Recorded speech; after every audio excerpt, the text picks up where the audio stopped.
Hello students, आप सभी का एक बार फिर से स्वागत है आपके अपने यूट्यूब चैनल पे।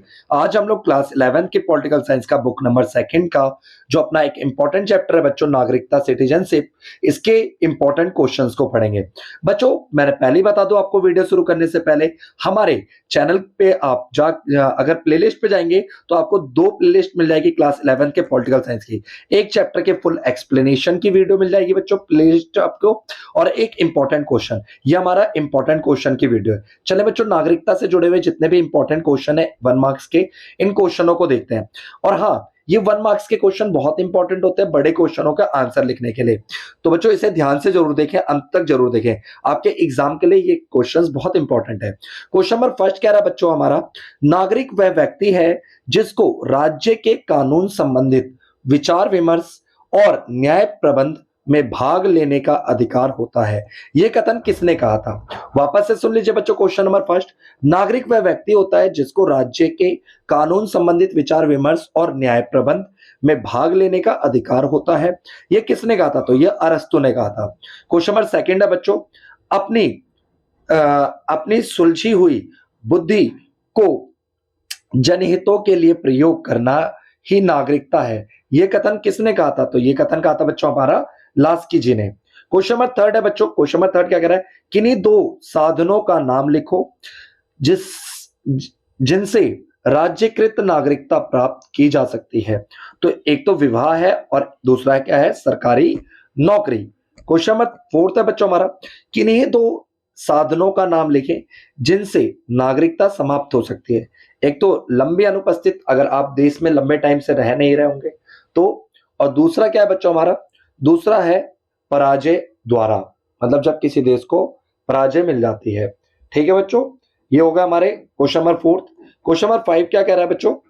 क्वेश्चन नंबर फाइव कह रहा है, नागरिकता के उदारवादी सिद्धांत का समर्थन किसने किया? तो नागरिकता के उदारवादी सिद्धांत का जो समर्थन है बच्चों, टी.एच. मार्शल के द्वारा किया गया है। क्वेश्चन नंबर सिक्स है बच्चों, नागरिकता के स्वच्छंद तंत्रवादी सिद्धांत का समर्थन किसने किया था? तो रॉबर्ट नॉजिकी के द्वारा किया गया था। क्वेश्चन नंबर सेवन है बच्चों, नागरिकता के बहुलवादी सिद्धांत का समर्थन किसने किया था? तो ये क्या था, डेविड हेल्ड। बच्चों बहुत ही ज्यादा इंपॉर्टेंट क्वेश्चंस है, ऐसे क्वेश्चंस आपको कहीं पे भी नहीं मिलेंगे। ये सारे वैसे क्वेश्चन होते हैं जो आपके पेपर में पूछे जाते हैं। क्वेश्चन नंबर 8 है बच्चों, नागरिकता को अंग्रेजी में क्या कहते हैं? तो नागरिकता को अंग्रेजी में सिटीजन कहते हैं। नागरिक को इंग्लिश में क्या कहते हैं? सिटीजन। सिटीजन का क्या अर्थ लिया जाता है? सिटीजन का अर्थ होता है बच्चों नगर का निवासी, नगर निवासी। क्वेश्चन नंबर 10 है बच्चों, आदर्श नागरिक के कोई दो गुण लिखें। पहला, सामाजिक भावना से परिपूर्ण होना चाहिए। दूसरा, प्रगतिशील तथा पारिश्रमी होना चाहिए। अगला क्वेश्चन है बच्चों, क्वेश्चन नंबर फोर्थ है हमारा। अच्छा, ये जो आगे जो क्वेश्चन दिख रहे हैं बच्चों, ये 2 मार्क्स के क्वेश्चन है। ये सारे जो आपको क्वेश्चन दिख रहे हैं ये 2 मार्क्स के क्वेश्चन है, आप इनको भी पढ़ सकते हो बच्चों। ये बहुत ही इंपॉर्टेंट क्वेश्चन है। वीडियो को रोक करके, ठीक है, होल्ड करके इन क्वेश्चनों को पढ़ लीजिए। जैसे मैं क्वेश्चन नंबर 16 बताता हूं आपको, देखिए क्वेश्चन नंबर 16 क्या कह रहा है, नागरिकता के किन्हीं 4 नैतिक कर्तव्य के बारे में लिखें। तो बच्चों नागरिकों के 4 नैतिक कर्तव्य क्या है? पहला, नागरिक का नैतिक कर्तव्य माता पिता की आज्ञा का पालन करना। नागरिक का नैतिक कर्तव्य है कि वह दूसरे के प्रति क्या रहे, दया प्रेम का भाव रखे। थर्ड है बच्चों, नागरिक का नैतिक कर्तव्य है शिक्षा प्राप्त करना। फोर्थ है बच्चों, नागरिक का नैतिक कर्तव्य है वह अपनी कार्य को ईमानदारी से करें। ठीक है बच्चों, क्वेश्चन नंबर 15 भी देख सकते हैं आप, जन्मजात नागरिकता किस तरह से प्राप्त की जा सकती है?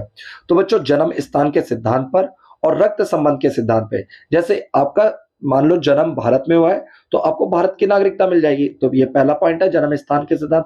दूसरा, रक्त संबंध, जैसे मेरे दादाजी भारत में रहते थे, मेरे दादाजी के बेटे हैं मेरे पिताजी, वो भी भारत में रहते थे, और मैं उनका बेटा हूं तो मैं भी भारत का नागरिक बन जाऊंगा।